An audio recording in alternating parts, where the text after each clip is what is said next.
ያስደስታል ያስደስታል ያስደስታል የኛም ቤታችን የኦርቶዶክስ ተዋሕዶ የጋብቻ ሥርዓታችን ያስደስታል ያስደስታል ያስደስታል የኛም ቤታችን የኦርቶዶክስ ተዋሕዶ የጋብቻ ሥርዓታችን ያስደስታል ያስደስታል ያስደስታል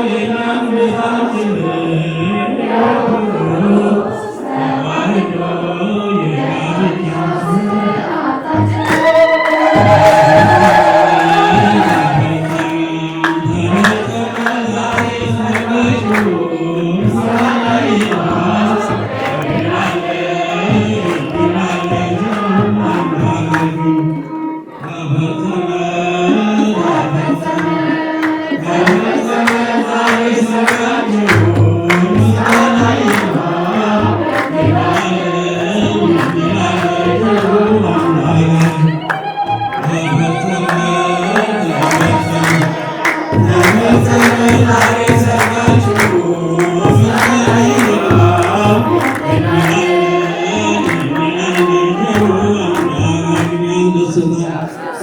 ቤታችን የኦርቶዶክስ ተዋሕዶ የጋብቻ ያስደስታል የኛም ቤታችን የኦርቶዶክስ ተዋሕዶ የጋብቻ ሥርዓታችን ያስደስታል የኛም ቤታችን የኦርቶዶክስ ተዋሕዶ የጋብቻ ሥርዓታችን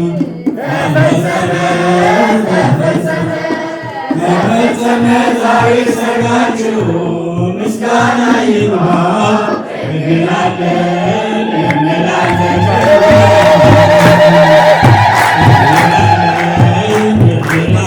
ጀሩ አምላካችን አላችሁ። ጋብቻ ክቡር ነው፣ መኝታቸውም ንጹሕ ነው። ለሴሰኞችና ለአመንዝራዎች ግን እግዚአብሔር ይፈርድባቸዋል ይላል።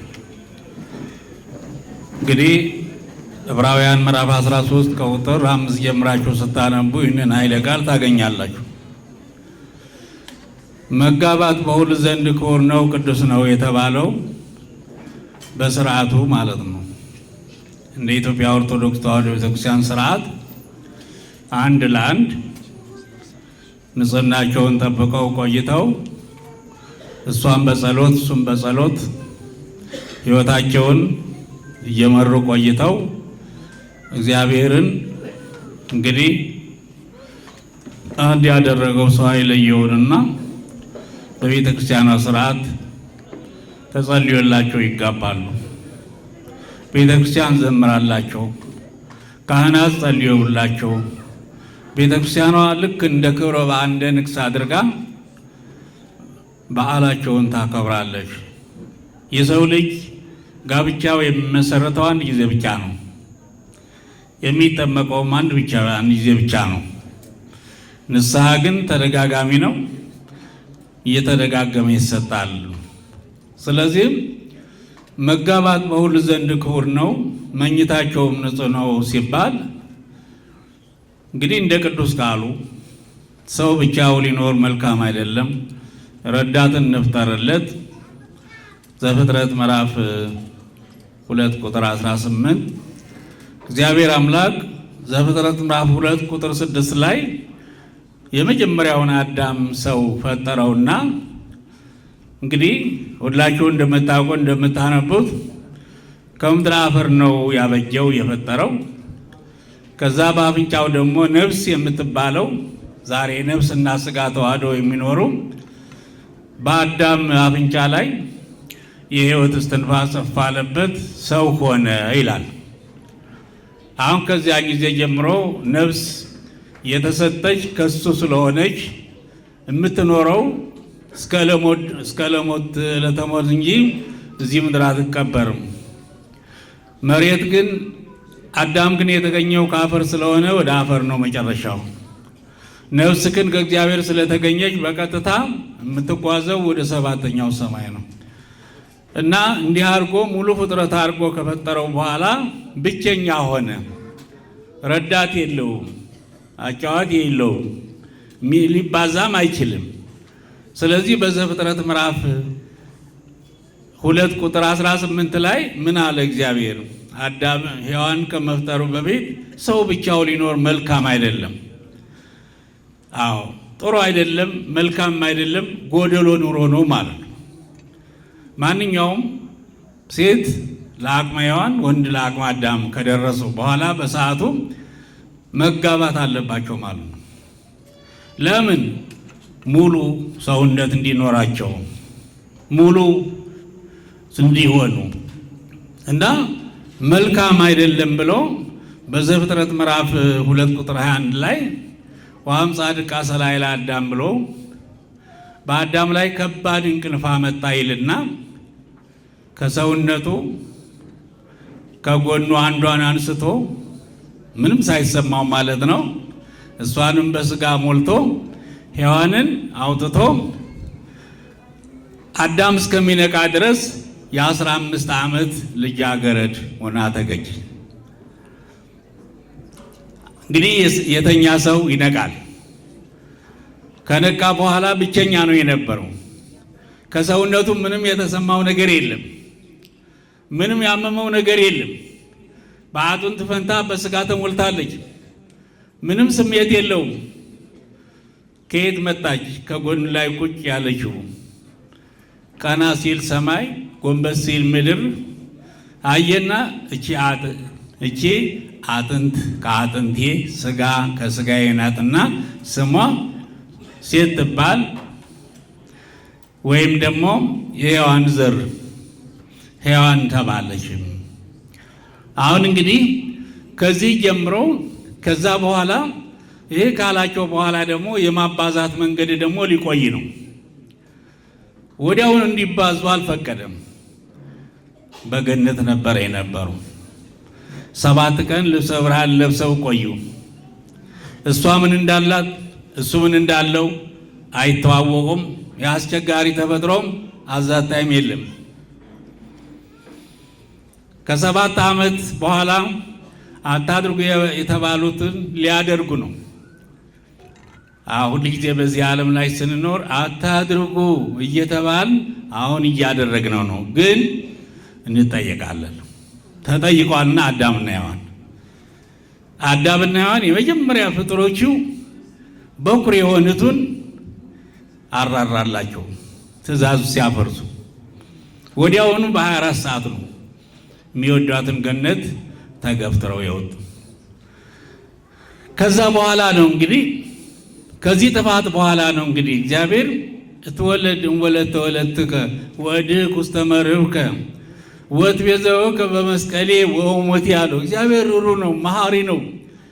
አዳምና ሔዋን እንግዲህ ምድረ ፋይድ ወረዱ፣ አለቀሱ፣ ተንከባለሉ፣ በመሳሳታቸው ተጸጸቱ። ግን እግዚአብሔር ጨካኝ አይደለም። እንግዲያስ በመንፈቃ ለቀን ወንፈቃ እንግዲህ በአንድ ተኩል ቀን ይሁን በግዕዙ 5500 ዘመን ሲፈጸም ከሰማየ ሰማያት ወርጄ ከልጅ ልጅ ተወልጄ አድናለሁ የሚል ቃል ሰጠው። ከዚህ በኋላ መባዛት ሊመጣ ነው። እግዚአብሔር መሐሪ ነው። አዎ ጨካኝ አይደለም። ጨካኝ አትሆኑ፣ ርሮች ሁኑ፣ የዋሆች ሁኑ። አዎ የዋህ እግዚአብሔር ነው። እግዚአብሔር እኔ የዋህ ነኝ ልቤም ትሑት ነኝ ይለናል። ጨካኝ አትሁኑ። ጨካኝ ከሆን የማን ልጆች ነን? የዲያብሎስ የሰይጣን ልጆች ነን። ጭካኔን እናስወግድ። ስለዚህ በዚህ ጊዜ ነው እንግዲህ ይሄ መባዛት የመጣው። እንግዲህ በዘፍጥረት ምዕራፍ 8ም በዘፍጥረት ምዕራፍ 1 ቁጥር 29ም ብዙና ተባዙ ምድርም ሙሏት ግዟትም ይሄ ቃል መጣ። በብዙ ሚሊዮኖች በዓለም ላይ የእግዚአብሔር አገልጋዮች ወይም ደግሞ አዳሞችና ሔዋኖች። ስለዚህ ከዛ በኋላ መባዛት መጣ ማለት ነው። መባዛት በማን ትእዛዝ ነው? በእግዚአብሔር።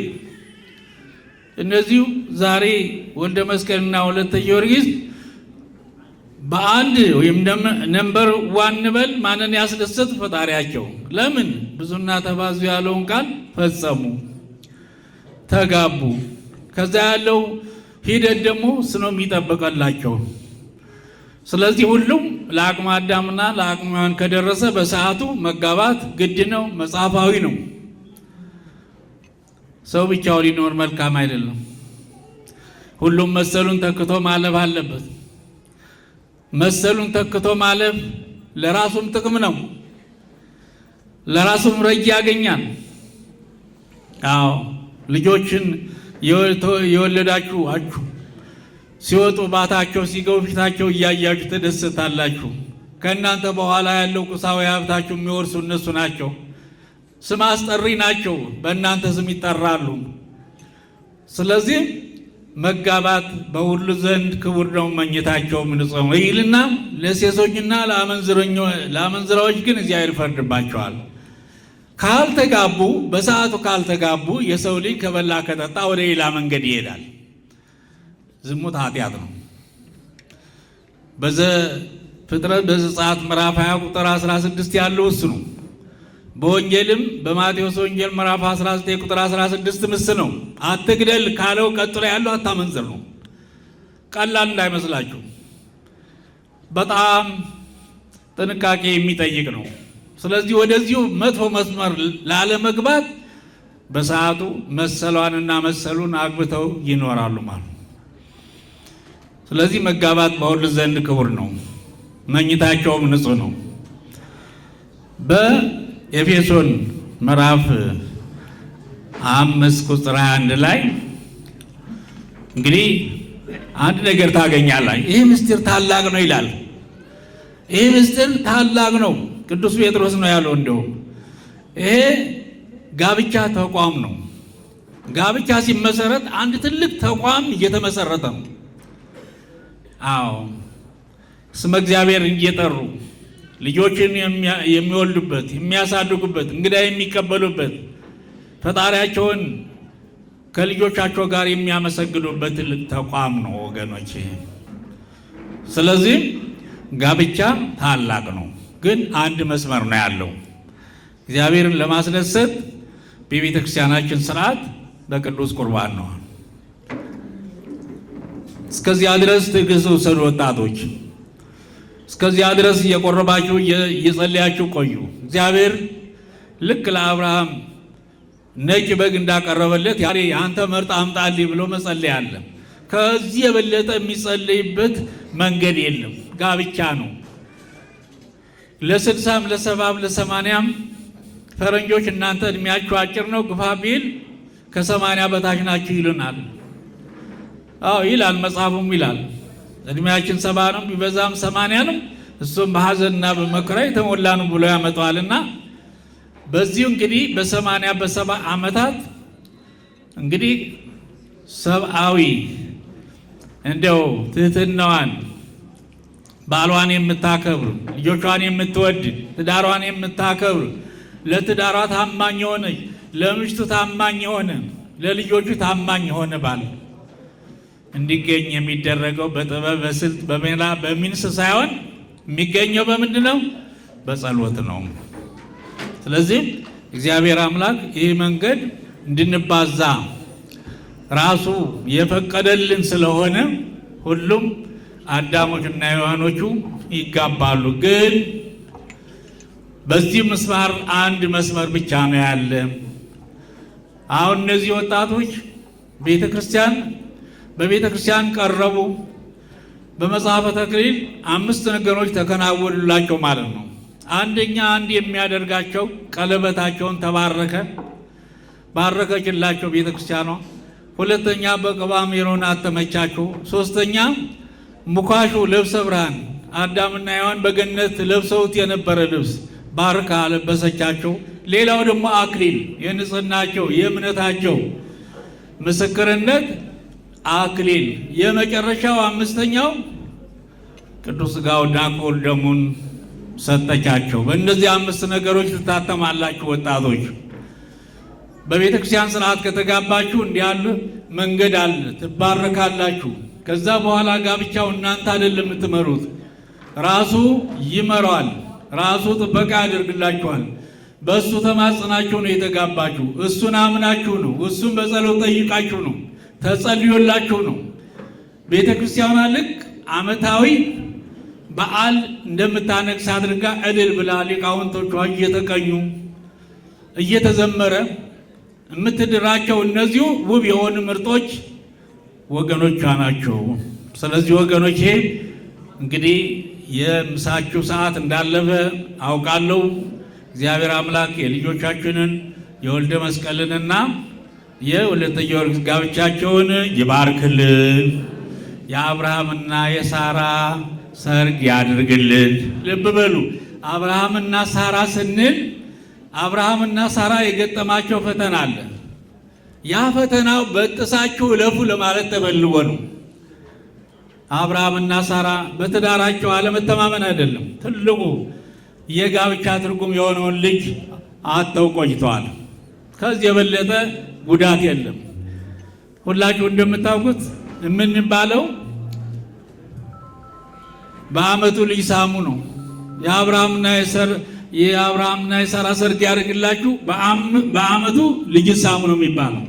ትልቁ የትዳሩ ትርጉም ልጅ ነው እና እግዚአብሔር አምላክ